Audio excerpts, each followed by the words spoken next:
this is Daniel Mart back again, and for this video, I'm going to be doing my top 25, yes, you heard that right, top 25 favorite horror movie deaths. So we're continuing on with the Halloween theme, and I'm actually filming this the day before Halloween, and if anybody's asking, who am I, what am I? Honestly, my original concept for my costume was going to be like a Riddler, but I couldn't find my purple tie for whatever reason, so I'm like, you know what, screw it, make it some face paint, and I guess I'm Skeleton Riddler now. Why not? Honestly, doesn't really matter. Just want to have fun with it. So you'll have this on. And I also have the black gloves. And I was wearing black shoes earlier, black boots, but I'm home.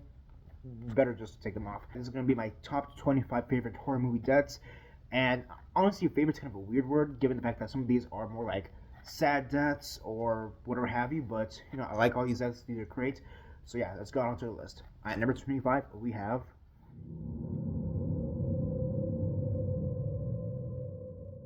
At number 25, we have a pretty iconic death, really. It's from Scanners, and that is Daryl Revok. And he's best known as the guy whose head just explodes at the very beginning of the movie. And it basically shows who the Scanners are. But, you know, it shows the powers that he has and the abilities that these, I kind of want to say mutants for some reason, but like, you know, these individuals that these Scanners have. And it's really cool. And again, it's one of the most iconic deaths, I think, especially when it comes to the special effects of it. Like, the guy's brain just, you know, pops up like a watermelon. So it's really cool. And I've seen the movie one time last year, and Cronenberg is very great, and I think that movie is really great. I do want to see it again. I was planning on seeing it again sometime this month, but I never got around to it, so go figure. But honestly, that's really just one of the most iconic deaths, I think, just in horror movies in general. So, best to have it here. I think the reason why it's so low is because, one, I've only seen it the one time, and two, it's because it happens to a character who I don't necessarily think is that big. It's at the very start, and it's not to a character that people like. I think it's more like that. He's just kind of a throwaway character, so that's why he's at number 25. But whatever. At number 24, I have Brad Chang from Truth or Dare, and I think this may be the most randomest death out of all the deaths I have here. I feel like this may be the most randomest death we have on the whole list, because I'll be honest, I don't care for Truth or Dare. I don't think it's that good of a movie. I am very indifferent towards that movie. I also think that a lot of the characters in that movie are just poorly written. I think it's a very poorly written movie. However, when it came to the deaths of these characters, they actually kind of gave a shit. They actually knew how to write them. The other character, Tyler, I believe is his name, the guy who just stabs his eye with a pencil after being told to do Truth or Dare, like, that's another iconic death from this movie. But if I'm being honest, I actually prefer this death more. Part of it has to do with the fact that Brad is actually developed as a character, and he's not a complete asshole like some of the other characters in this movie. Like, you actually care for him and his plight throughout the whole movie, with him being kind of this gay college kid and not being able to say that to his father. And so when he is told Truth or Dare earlier in the movie, he has to come out to his father, and you know, he says like, "Oh, it happened. I'm not sure how it went." And you see, and he's explained or expressed in the past that his father is homophobic.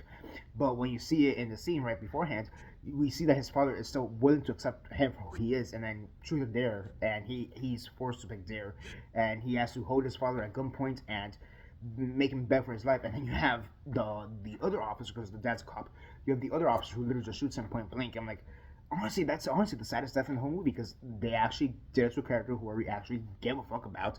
And honestly, I think the actor was actually also doing a good job, like, well acted. I just have it this one on the list because, just in general, there's just a bad movie. It's a kind of a dumb movie. But I'm not gonna lie, this is a death I've always thought about. I actually thought it was really well done, especially within the context of this movie. Next.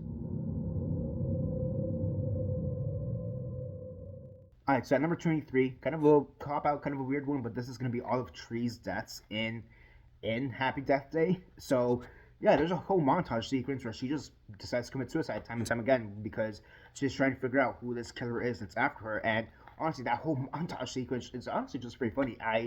In a lot of ways, this whole movie has been compared to Groundhog Day, and very similar to Groundhog Day, you know, you have this montage where the main character is just killing themselves time and time again because of their just existential crisis. And I feel very funny enough, I think this one should be considered as some of the best deaths. It's this slow because really she doesn't technically die, you know, she still continues, so she gets revived when the day restarts, so to speak. But still, but yeah, I've always thought this scene was very funny, or this montage sequence was very funny, you know, from her from her just being stabbed time and time again with a killer, to her just jumping out of an airplane and skydiving and just falling splat on the ground.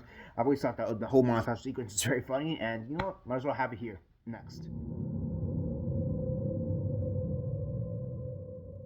At number 22, another montage sequence, we have the entire ship massacre in Ghost Ship. Now, Ghost Ship in general, I think, is best known for the very beginning of the movie where the wire cuts through like a whole ballroom of people at the top deck, and everybody just kind of gets bisected and everything. And although I think that is a very good death or series of deaths, what I actually like about this movie is the other montage sequence where they actually show what happened on the ship right before it went down, where you have all these I guess you could say pirates. I guess that would be the most appropriate word to say call them. We have all these pirates who basically massacre everybody, including the little girl. I forget her name right now, but including the little girl that we see throughout the movie, and we see how those characters essentially affected the rest of the plot in the present day, and how they're still relevant in some capacity. Like, because I'll be honest, the characters that get bisected at the very beginning, aside from the captain, they're not really relevant and they're not really mentioned that often afterwards. However, the rest of the massacre, I feel like is continuously, in a very general sense, is continuously referenced throughout the movie, especially with the little girl and her giving her backstory. So if anything, that's the part that I like more, even more so than the beginning. Now, granted, still iconic beginning, not gonna lie, but honestly, I think the massacre, the montage is actually more effective in my opinion, and that's why I have it here next. At number 21, another classic death, we have Margaret Wright and Carrie. So, I mean, this is Carrie's mom. What else do you want me to say? I mean, she's portrayed by Piper Laurie, who was actually nominated for an Oscar for this performance. And it's funny because she had a huge hiatus for like 20 years, and the last movie she did before she did her hiatus, I forget what it was, but the last movie she did, she was nominated for an Oscar, and then she comes back and she's nominated for an Oscar again. And so it's just basic for this performance. Again, it goes back to that. It's one of the most iconic deaths, period. And especially when it comes to Carrie, she's such a tragic character, and her main abuser, yes, you could say her bullies, John Travolta and his girlfriend, yes, they're major bullies and they are a major source of pain throughout the movie. But realistically, it comes back to her mom. Her biggest source of pain is her mom, and the way that she's able to fight back.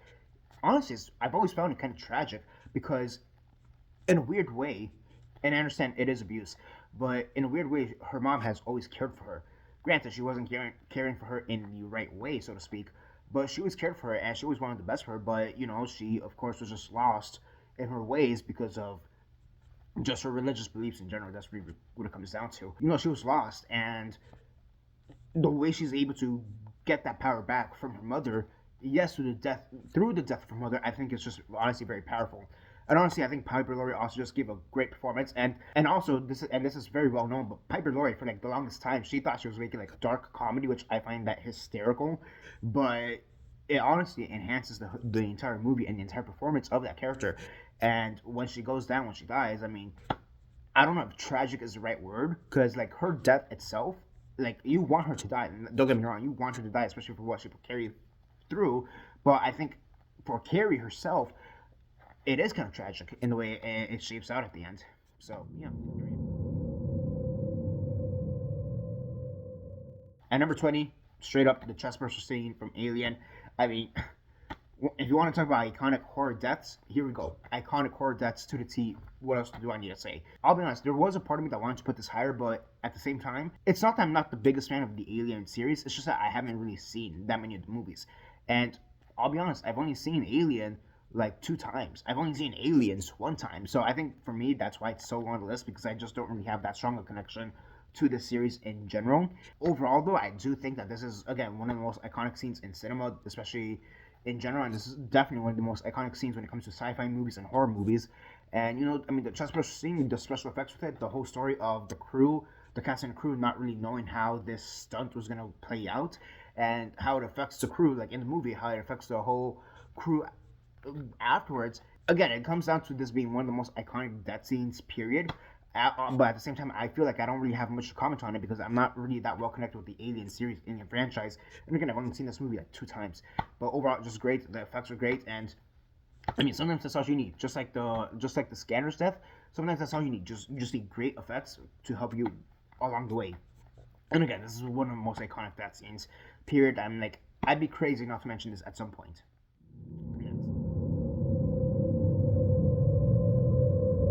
At number 19, I have Adrian Griffith from The Invisible Man from the 2020 remake. And I mean, honestly, this is such a cathartic death. His character has been abusing Elizabeth Moss's character. He's been abusing Cecilia from the very beginning of the movie, even before that, and he's been abusing her this whole time.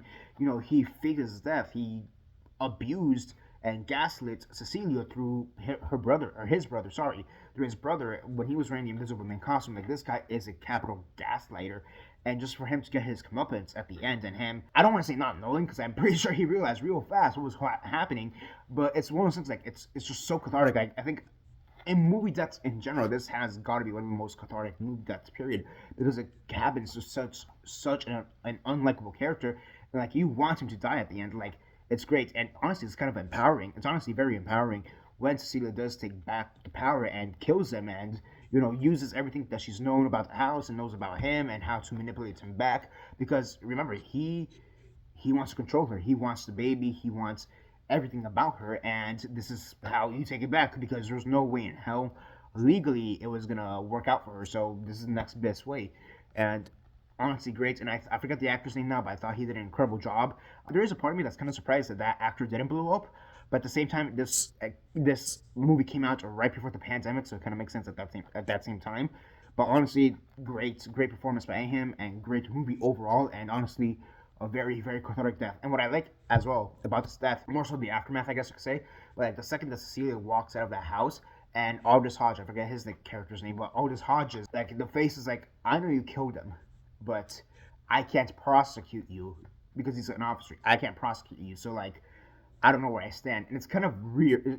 It's a good kind of weird in my opinion. It's good kind of weird, but again, it just goes back to how cathartic it is. That's what it becomes. At number 18, I have Bill Murray in Zombieland. Okay, here, Zombieland has always just been one of my favorite movies, especially horror movies. It's one of those movies that really got me into horror in general. And, I mean, it was either this or the clown death at the very end, but I felt kind of weird giving it to, like, a random zombie, as iconic as that zombie is. So, Bill Murray. Bill Murray gets the death. And you know what? Kind of follows it up with a tree from Happy Death Day, so kind of makes sense there. It kind of just makes sense that Columbus would just, like, randomly, offhandedly shoot Bill Murray.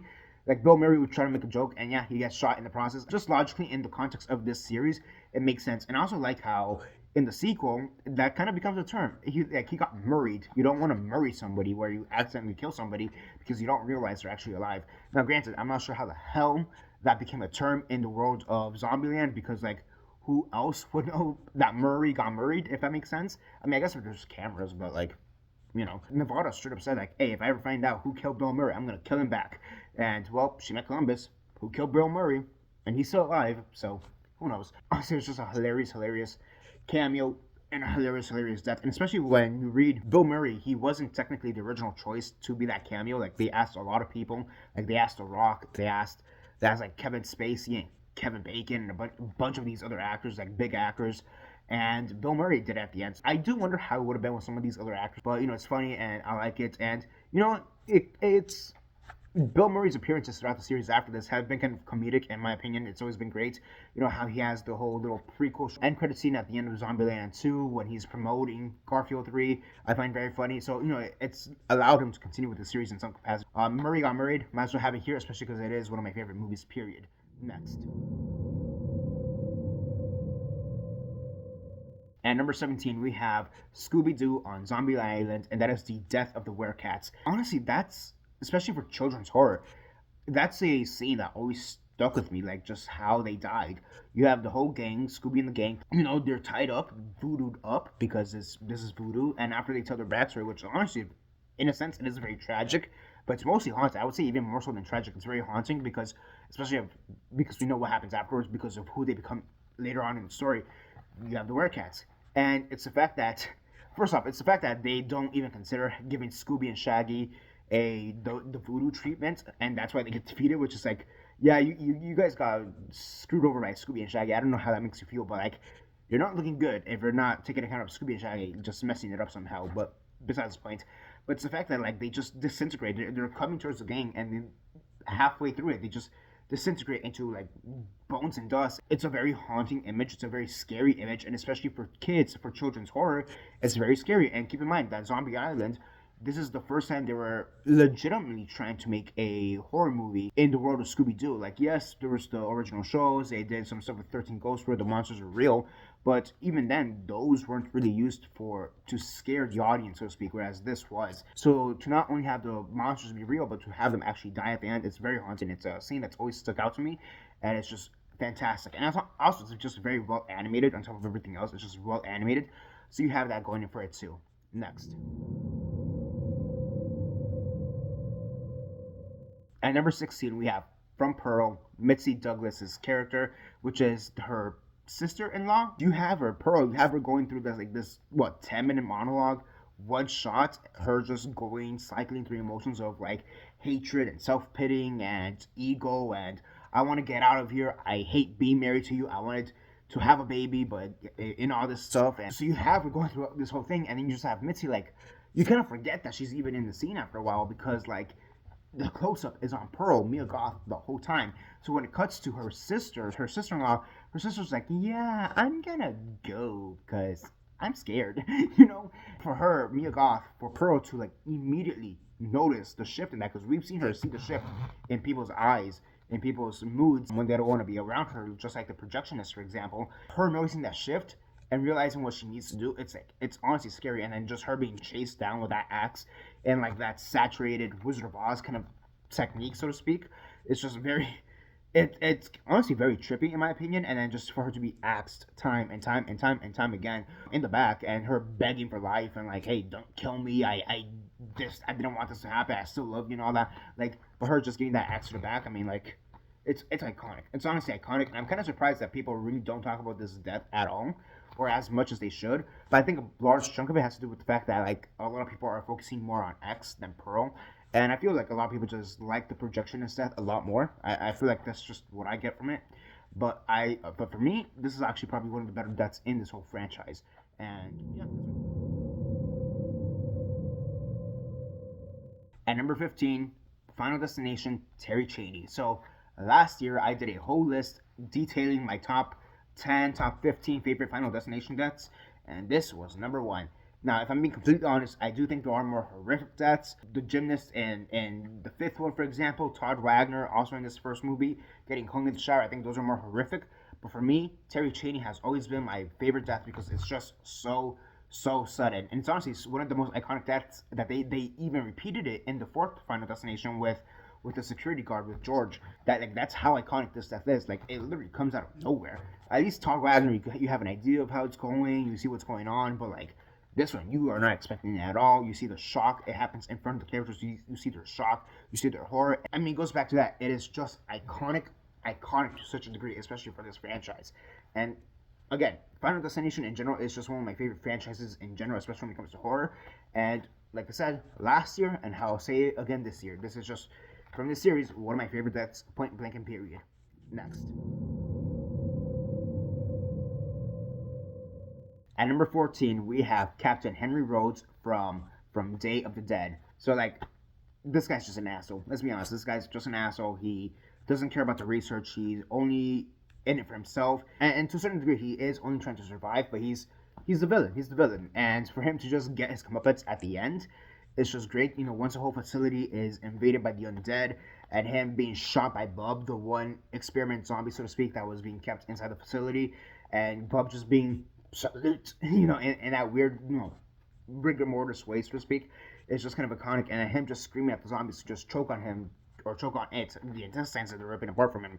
I mean, it's just such an iconic death to such a despicable character.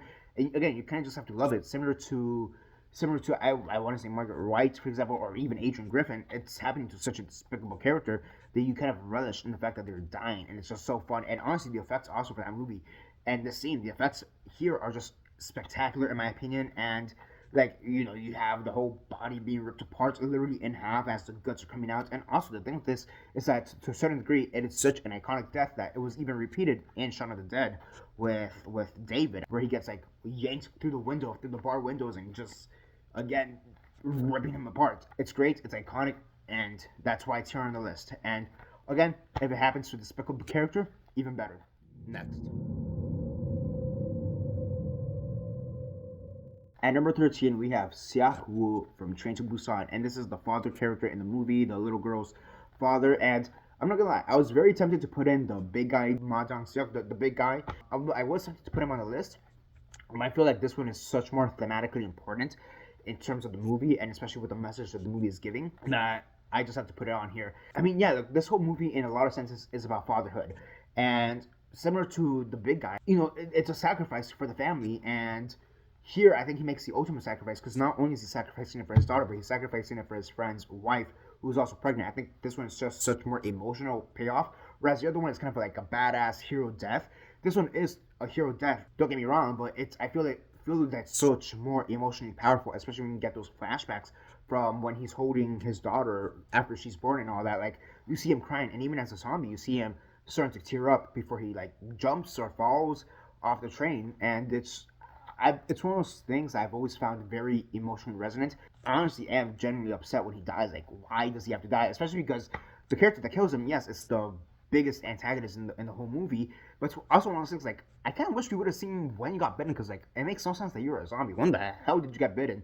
So it kind of to a certain degree kind of comes out of nowhere, and but at the same time I kind of like the fact that it kind of comes out of nowhere because sometimes in zombie movies you kind of have an idea of who's gonna survive, who's gonna live, and if I'm being honest, I thought he was gonna die way earlier in the movie. Like I thought it would have been the opposite way, where he probably takes the role of the big guy and he would have died at that point. That or he probably would have been bitten randomly, like when they're trying to get to the train. But no, he gets bitten on the train by the asshole businessman because he was a zombie at some point. Who the hell knows? And yeah, but overall, just great. And honestly, the fight scene that he has versus the zombified businessman is great. It's actually well done, well choreographed, and I like it too. Again, it's just a bunch of stuff going on there. The one thing I do find kind of funny, I guess, I'm not sure if funny is the right word, but it's like they clearly had him delayed in turning because he was like fighting that, and as long as he got bitten, he immediately puts the family in the little train cart before dipping out. But it's like I feel like compared to any of the other zombies that we see, like they get bit and then they just turn, whereas he was able to fight it off. Honestly, the big guy was able to fight it off to a certain degree as well, but I think he was able to fight it off even more so than the big guy. And yeah. At number 12, we have Ali from Terrifier 2. I mean, I think from this series, this probably is the most iconic death, if I'm being honest.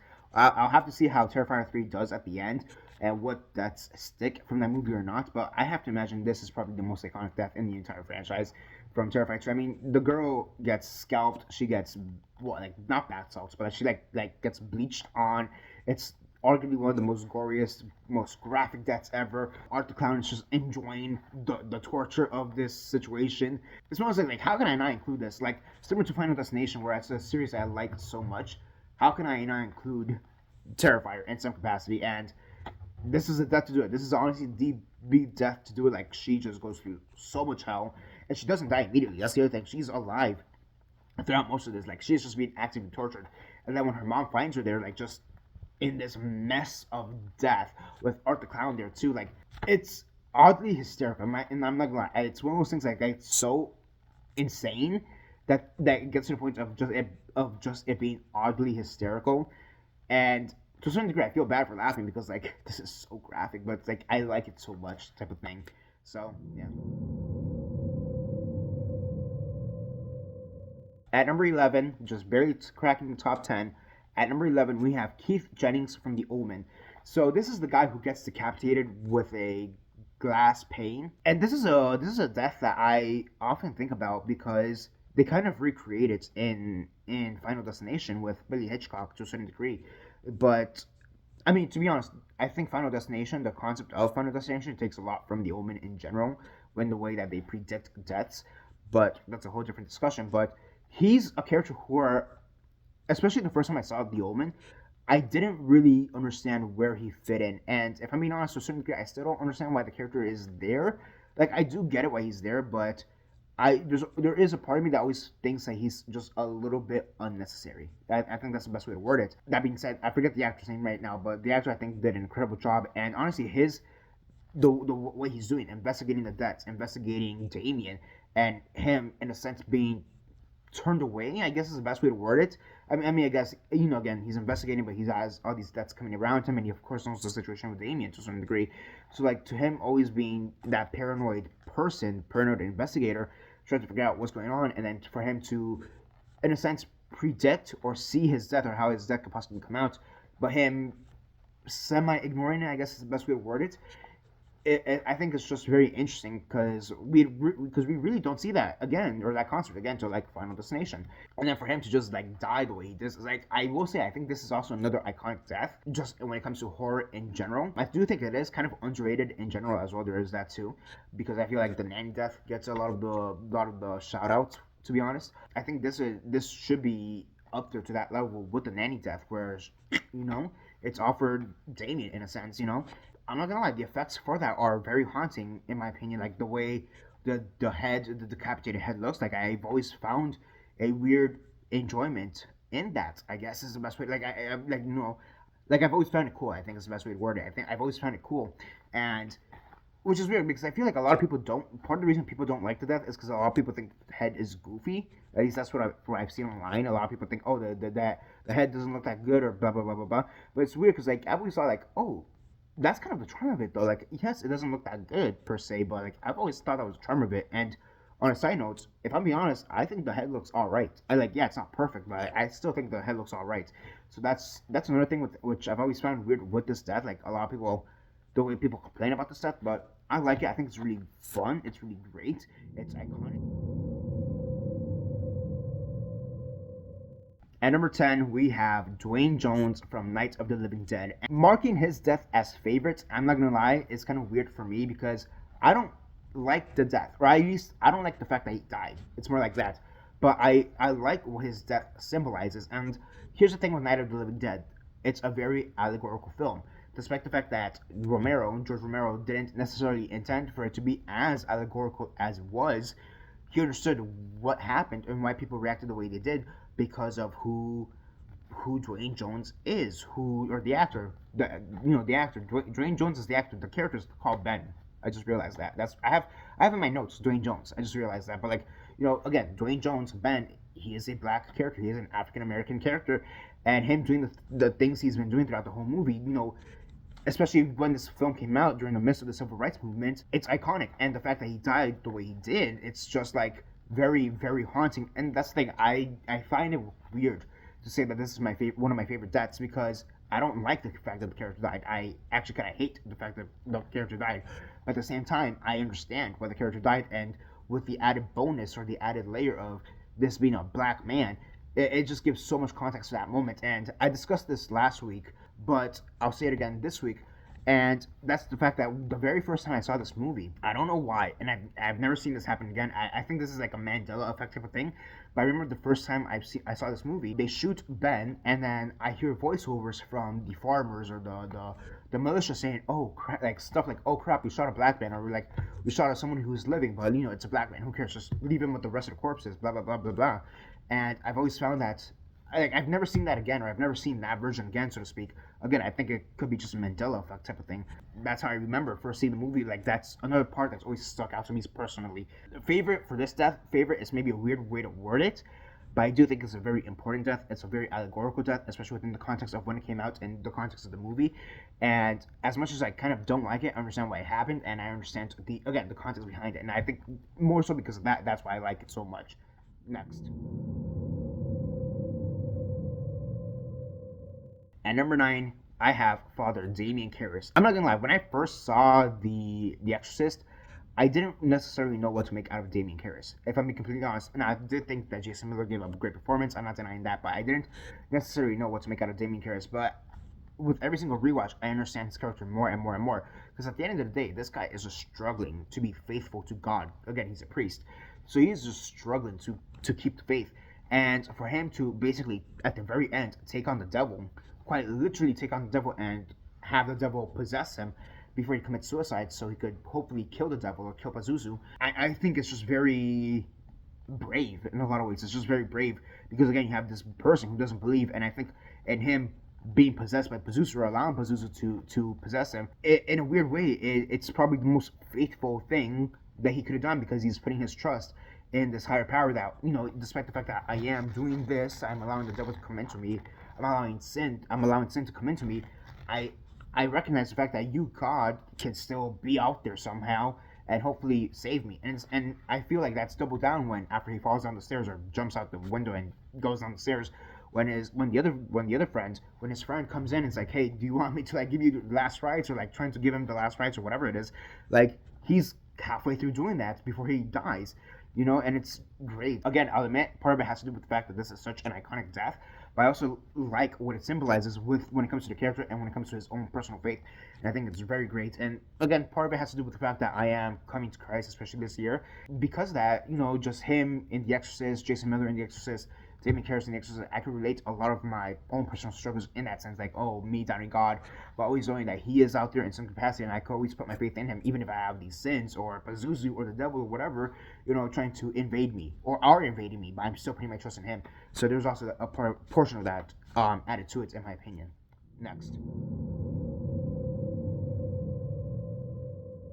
Next up, I have Blackula's death in Blackula. Now, technically speaking, he doesn't die in this movie because there is a sequel where he does come back. Regardless, it's on the list, and here we go. And honestly, I feel like the best way to describe this death is just dignified. I feel like it's a very dignified death because he's caused all this chaos ever since he came back as a vampire. He's caused all this chaos and death, destruction, a vampire army, whatever you want, and he loses the love of his life, or who he thinks is the love of his life. And you have the detectives actively trying to kill him, and then he realizes that the love of his life is dead, and he's just like, screw it, I don't care about you guys anymore. I'm just gonna go up to the sun and I'll just die. I've always found this to be such a dignified death. It's like, I'm going out on my own terms, and I don't care. Just let me be. Let me die. I'll do it myself. And that's honestly the best way to describe it. It's just a dignified death. You're going out on your own terms. And similar to Damien Harris, that's a very brave thing to do. And honestly, the effects when you see him turning from vampire to dust and bones, it's very well done. You have maggots in the middle of that. It's just very creepy and well done. Dignified. I think that's the best way to describe this death. It's a very dignified death. And I think because of that, that's why I like it so much. And also, I think part of it also has to do with William Marshall. Like, he is just such a gifted performer. I thought he did such a great job in this movie that he brings so much gravitas to the role. And him himself just acting it out, saying, no, I want to go on my own terms, I think it makes it even way more powerful. There's also...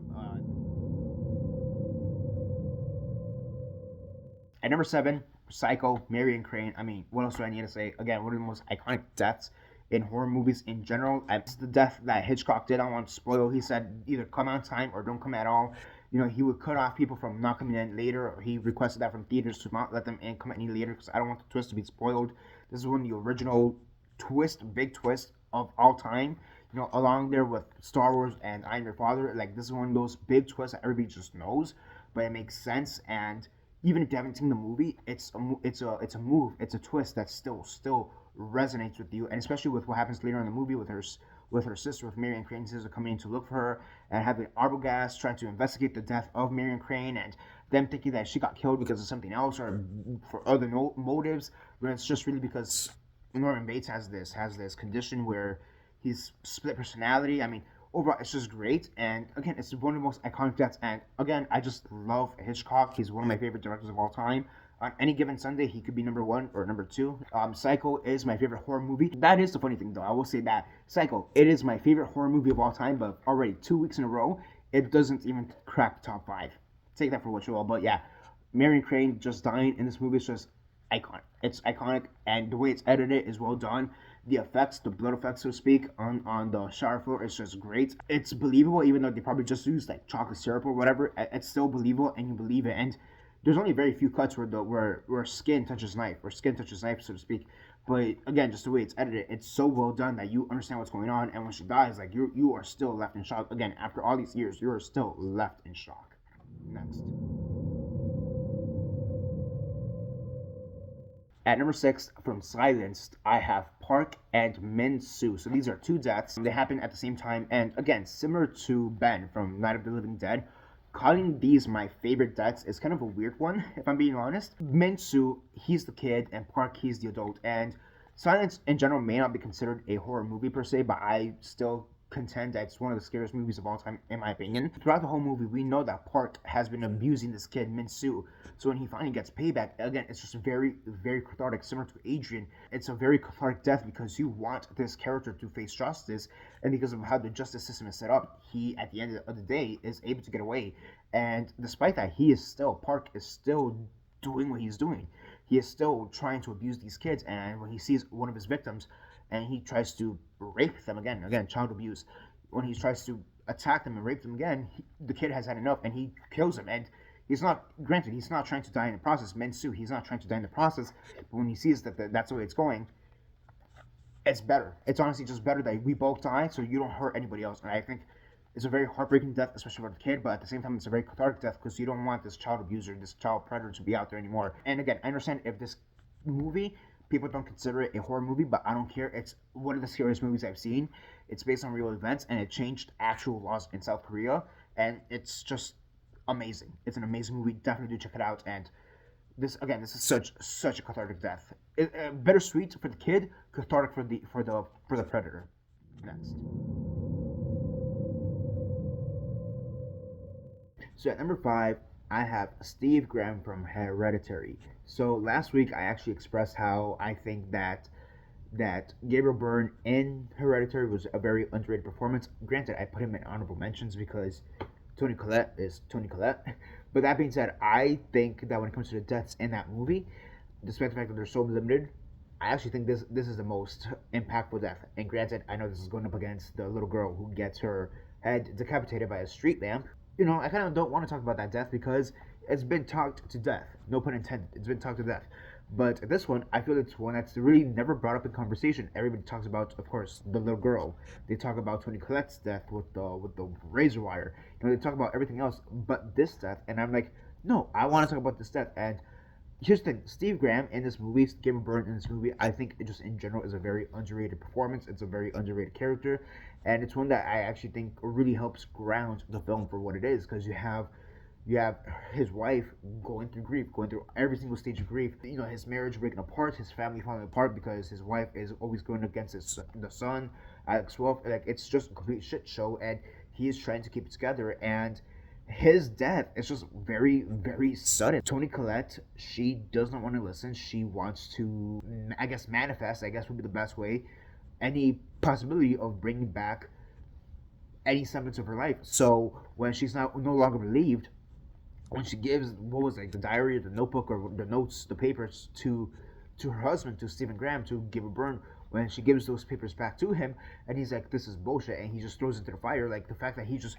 burns up immediately, it's just like very, very horrific. Like, because you don't expect it. Like, this is this is the most grounded character in the entire movie, and for him to go out in that way, in such a, I guess, fiery manner, no pun intended, but in such a fiery manner, it's just, I've always found it to be very shocking. And I find it very sad because, like, again, it comes down to the fact that he is such a grounded character in the midst of all this madness, and this is how he decides to go down. This is how, is it Paimon? Is that the main? Is that the name of the demon in this movie, Paimon? That's how Paimon, I guess, decides to repay him by being so grounded, by just murdering him in a ball of fire. Goodness gracious, great balls of fire. And again, it's just tragic. Overall, it's just tragic. I think that's the best way to describe it. It's just a very, for the circumstances that they have there, it is a very, very tragic death.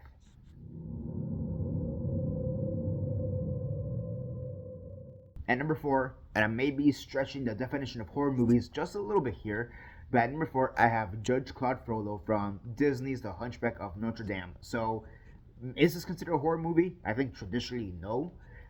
Is it even considered a children's horror movie? Possibly. I mean, okay, here's the thing. You have Paris literally burning. You have Catholicism, where you have Christian beliefs being called into question because of Judge Claude Frollo. Everything really has a bunch of horrific imagery, again, with Paris burning, with the Hunchback itself, Quasimodo. I'm not saying he's horrific to look at, but, like, let's be honest, he is a movie monster. He's basically Igor in a lot of senses. Let's be honest, it is the darkest Disney movie by far. It is the darkest Disney movie ever, and in a lot of ways, this could be, or should be considered, a children's horror movie.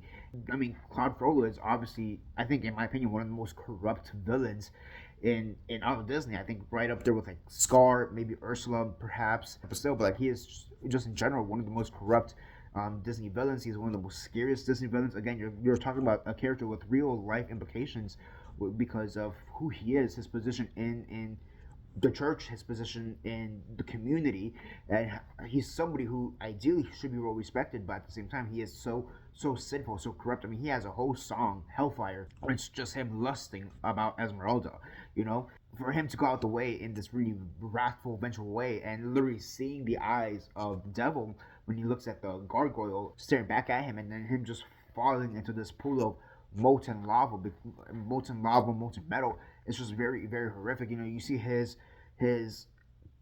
eyes, his complexion, literally in a lot of ways turning almost demonic when he raises the sword to kill Quasimodo and Esmeralda. It's just very horrific, and I think the whole scene is just very horrific and again very well animated. I mean, again, this is Disney at its peak during the Renaissance, so of course it's gonna look fantastic. And this is Tony J. I believe this is like what Tommy J. I believe doing the voice. I could be wrong, but like I think he gave such a great performance as well. Like it is just very horrific. And look, I don't care. Similar to Silenced, I don't really care if this is not technically a horror movie. It's a horrific scene. It's from a horrific movie in a lot of ways. Children's horror. I don't care. It's on the list. Next.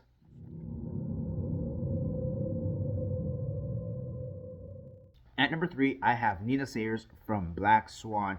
And in a lot of ways, I kind of want to compare this to Margaret White because it's a very, very poetically tragic death, similar to also Ben from Night of the Living Dead. It's a very poetic and tragic death. Again, from similar to Silenced with Park and Min Soo of tragic and poetic death, and that's how I view this with Nina Sayers. It's a very tragically poetic death, and in a lot of ways, and this may seem kind of weird to call it this, but it's a very beautiful death in my opinion. Just from the cinematography to like Natalie Portman and her expression, and just the fact that they're doing Swan Lake, the Black Swan and all that. Like it's a very, in a lot of ways, it's weird to call it this, but it's a very beautiful death. Like the way it's just done and elegant in a lot of ways, which is something you probably don't really think about when it comes to death. Like, oh, this is an elegant death. This is a very beautiful death. But in a lot of ways, it is. And now, granted, it's also very tragic because of the circumstances behind it. Because she's trying to be perfect no matter what happens or what could get her to that point. She needs to be perfect. Like there is nothing beyond or below perfection. She needs to be perfect, and everything she does from the very beginning of the movie, even before that to now, it's her about making the perfect performance, and it's just tragic. And in a lot of ways, it's the reversal of Carrie and Margaret, where the one who's abused, like in Carrie, the one who's abused survives, whereas this one she doesn't. The one who's abused is the one who dies, and she pays for her actions. She pays for the circumstances. She pays the consequences for everything that she's done.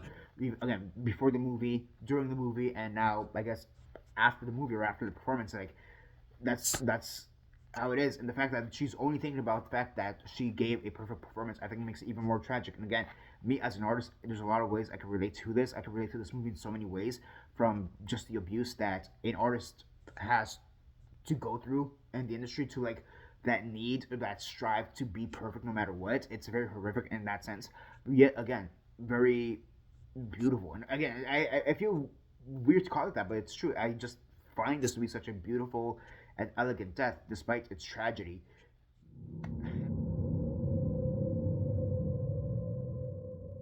At number two, I have the entire facility in Cabin in the Woods. So this is after Marty and his friend. I forget his friend's name right now. Is it Tara? I forget her name right now. But this is when the two of them, after they survived the whole Buckner massacre, that the rest of their friends, including Thor, yeah, because Chris Hemsworth, this is actually one of his early roles. So yeah, Thor was here. So despite the fact everybody else died, Marty and his friend, they managed to go down to the facility and they let all hell break loose. And you just see this carnage, just absolute carnage of just stuff like a guy, one of the scientists getting stabbed by a unicorn. You have one of the main scientists getting eaten by like this mermaid freak. The one security guard getting stabbed by a bunch of scarecrows. You have a person being chucked over a balcony and being eaten by a giant snake. You have like these electric scorpions who are like just trying to kill people. You have everything madness going on, and then it's just great. I think it's just very iconic. I could even extend it to the very end where Sigourney Weaver kind of gets taken out by Judith Buckner at the very end and gets killed and all that. Like I could extend to that with the Werewolf 2, where because Sigourney Weaver really wanted to be killed by a werewolf for whatever reason, take that with her. But I think just that whole facility just be imploding on itself because of what they've done and the way it goes down. It's just it's great. It's honestly one again very cathartic in a lot of ways. It's very cathartic. This whole massacre is very cathartic because like in a sense, yeah, you guys deserve to all die because screw you for trying to make Scream number 56 every single year because why not? Because you guys need to honor your gods, whoever they are.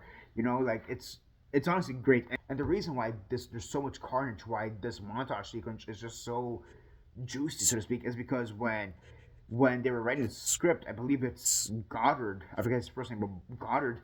They just wrote there is chaos on every screen because in the main viewing room, in the main room where the scientists are looking at the monitors, that's where all the deaths were supposed to happen. That's they were supposed to look at the whole facility, and with that one phrase in the script, there is chaos on every screen, or however that's worded, they basically had to make chaos on every screen because they didn't have this plan like, oh, you know, we're gonna have a vampire here, we're gonna have the zombies here, whatever. No, they had to create chaos on every screen, and therefore have this entire montage sequence. And it is just beautiful. It's hilarious. It is great.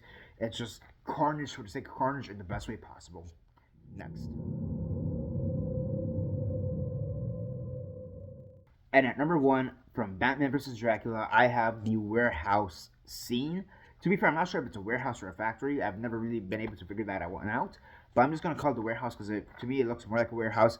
So I feel like this probably needs some context. But yeah, Batman vs. Dracula. There's a part when right before Batman and Dracula meet for the first time, officially meet for the first time. Batman is trying to chase the criminals through this warehouse, through this factory, and Dracula is obviously on his tail as well. And you have these like SWAT team also chasing after Batman and Dracula, and they come to this warehouse and they all go inside, and just one by one, every single officer there, every single SWAT officer there is being picked off by Dracula. And the reason why this is number one is because for the longest time, this movie, I only recognized this movie because of this one scene. For the longest time, this is the one scene that stuck with me for the longest time, and that's why I have it here as number one because it's even to this day the way it's done, the way it's animated, the way it's shot, so to speak, it is still horrific. And you know the fact that you have these cops who are trying to chase Batman, but they're slowly getting picked off one by one, and at the very end when it seems like one of the cops may finally reach Batman, or some of the cops may reach Batman, they're taken out by Dracula, and all you see from them is the guns that they're carrying, and it's just, in my opinion, it's very horrific. And it's one of those things that even as a kid, it frightened me to the bone, and it's like it takes me back to when I was a kid, back when I was like 8, 9, 10, watching this movie in front of the TV at Cartoon Network and whatever. Like it takes me back to that time, just like the feelings I had back when I was young. And it's honestly the whole movie in general, I think, still holds up to this day. And a large chunk of the reason I feel has to be because of how Dracula, how the terror of Dracula is handled. And again, this scene I think amplifies how terrifying Dracula truly is, and especially when he's going up against Batman. And I think it's just very horrific. And again, it's a death or a series of deaths that have stuck with me ever since I was a kid to now. And honestly, that's why it's number one. And now, before I end the video, I do have a few honorable mentions. First off, from Dusk Till Dawn, I didn't really know where to put this, so it's an honorable mention. But the whole bar patrons, that whole fight scene with the bar patrons just getting annihilated. Honestly, the reason I didn't make the list has to be because it doesn't really focus on the deaths, in my opinion. It really focuses on the survival of the main core cast versus the vampires. Overall, just that whole sequence, the whole action sequence is just incredible. It's just great. It's fun. It's gory. It's gritty. Next up, we have 28 Days Later, and that is Frank's death. The fact that he knows he's about to die because he got like a teardrop of blood in his eye, and he's actively trying to push away his daughter and the rest of the survivors that are there. You know, you see him slowly turn into a zombie, and to just immediately get shot by the military right then and there, it's just very sudden, very horrific, very shocking. Next up, from Killer Clowns from Outer Space, you have the decapitated biker. That's the best way I can describe it.